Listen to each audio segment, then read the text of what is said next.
On October 25th, 2001, Microsoft released Windows XP to the world. October 25th, 2021 marks the 20-year anniversary of its release.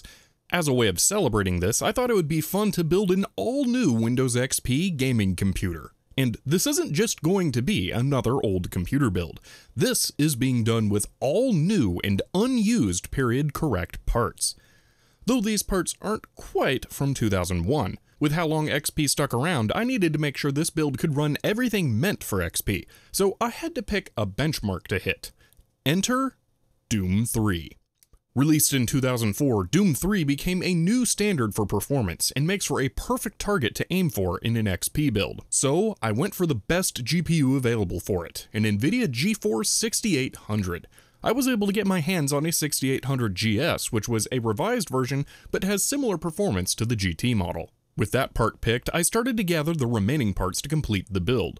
A CPU, motherboard, RAM, sound card, cooler, keyboard, mouse, gamepad, speakers, monitor, DVD drive, and even a 2004 power supply. But I have doubts it will work, so we're gonna start with a modern one to test. The case I got was actually a happy accident that it was from 2004. It was the first part I acquired for this a few years ago, but it exemplifies the style of build I want to do here. Let's get it out and take a look at it. This is the Antec Super Landboy. The brushed aluminum finish on it is exactly the look I want for this build and helps guide my choices for other parts later on, but we're not quite ready to use it yet. First, we need to get the parts ready to put in it. Let's start the build proper with the CPU, an Intel Pentium 4 550, an interesting chip with the new hyper-threading technology running at 3.4 GHz in an LGA775 socket. And for the board to put it in, an Intel D915 PBL.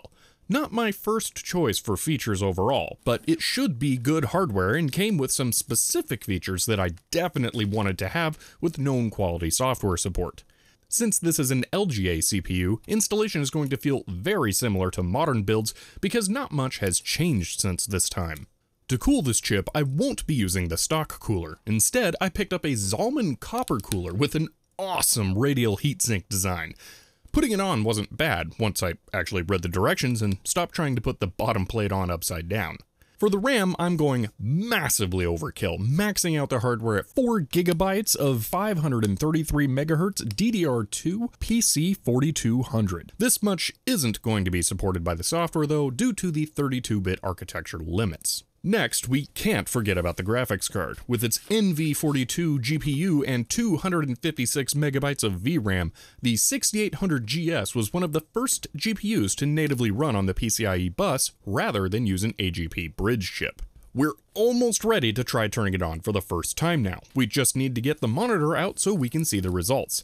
And for that, I went with the 1280 by 1024 Samsung 172X, which was one of the best display options on the market in 2004 and will match this system very well.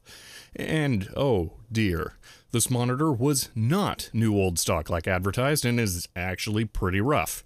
That's frustrating because I was really looking forward to it. I'm going to clean it up and continue on with it, but to make it up to you, in another video we'll look at a truly new old stock monitor from this time that should blow the Samsung away.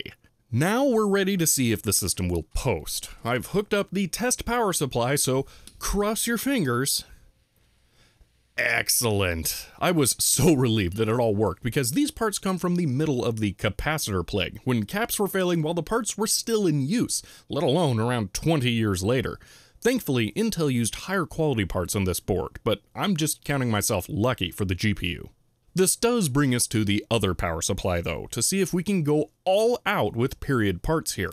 This power supply from XConnect is intriguing as it is the world's first modular power supply and has all removable cables. But not only were PSUs from this era extremely failure prone, I found a contemporary review of this one that was, let's say, unfavorable. So it would be best to open and inspect it before powering it up. And yeah, it was a good thing I did. Some of the caps have swollen and blown their tops. This is not usable. Which is a shame because on top of being modular, the cables for this are UV reactive and I got a period correct cold cathode kit to light them up, which looks really awesome. But I'm going to have to go with a modern power supply that will actually work. Now that we've confirmed all our parts work, it's time to begin the installation into the case. The power supply goes above the CPU, and it's a shame that it's not modular since there's nowhere for the cables in a case like this.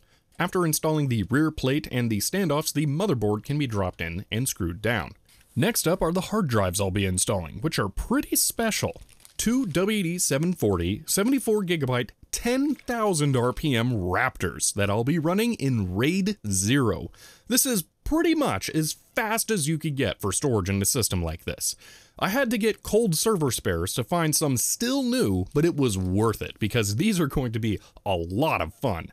Looking at the motherboard's manual reveals though that I'm going to need the RAID driver disk floppy when installing, so I'll be using an old floppy drive just during the install and removing it afterwards because it's really not needed in a build like this.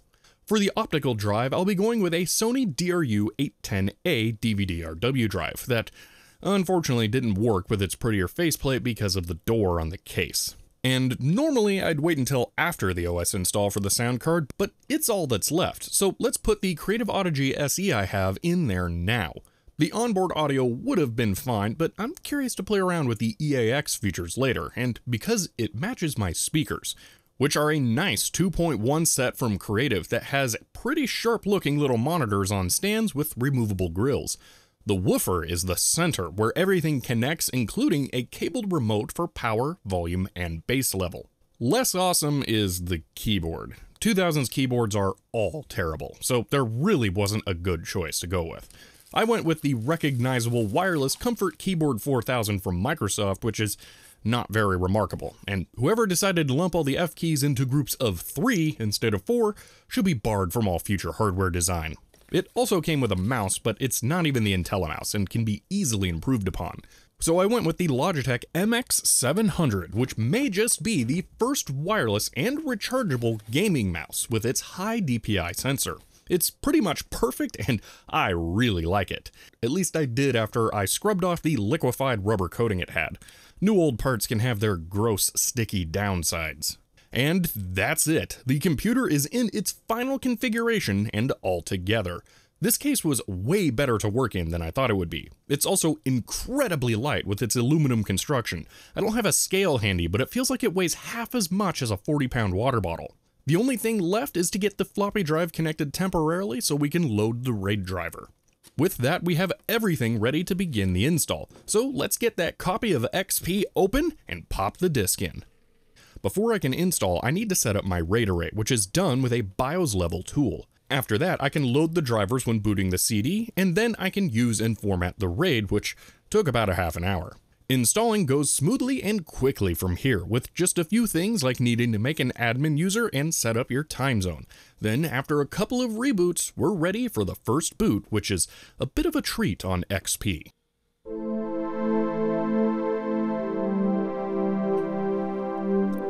Ah yes, the logon creation music. Microsoft really went all out with the experience part of XP, and it really shows in things like this. After the last few questions, we're in, and XP is installed. But before we can really call it done, I've got a lot of driver CDs to install, which is going to take a while and lots more reboots. But once those are installed, the system is finally complete, and we're ready to experience it in all its glory.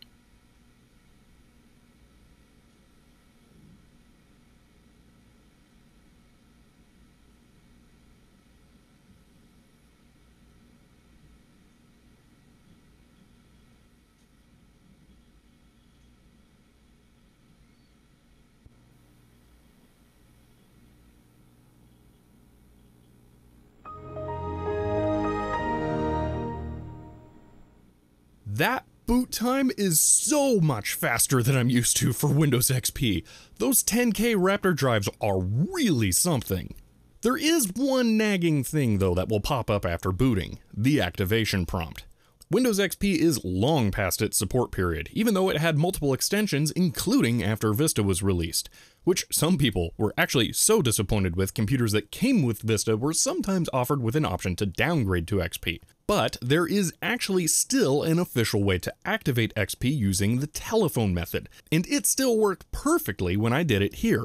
I'll link in the description if you want to know more about it.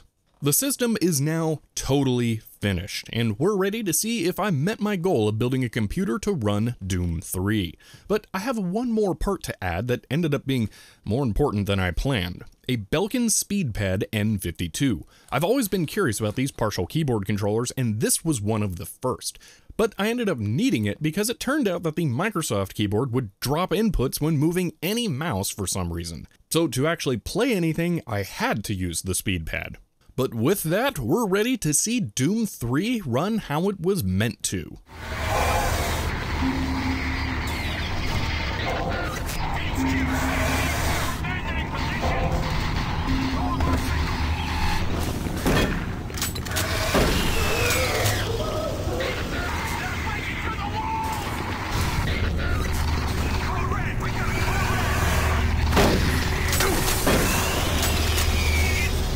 Wow, this runs great, even at high settings and full resolution. I wasn't expecting to be able to nearly max out the game, but that is quite a pleasant result. But Doom 3 is far from the only game from the XP era worth focusing on. There were so many great games put out that fit a computer like this. So let's take a look at some of the most popular and some of my personal favorites from this time running on this computer as well. Alert! Covenant dropship inbound. They must be looking for survivors. I recommend immediate evasion. Red power node under construction. Double kill.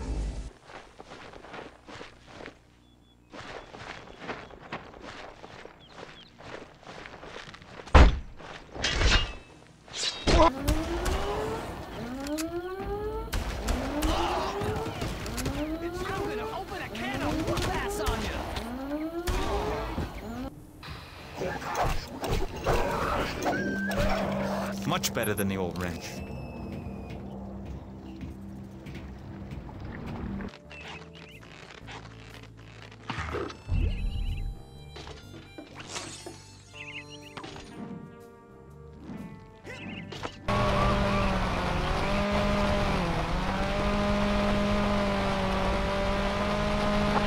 County. I've lost sight of them.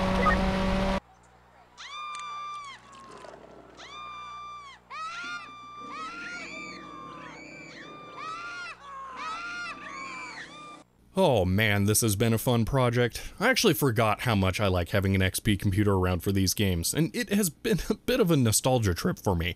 After doing a similar build for Windows 98, I wasn't sure I wanted to do it again, but it was worth it for the unmatchable experience that I'm happy to have been able to share with you here.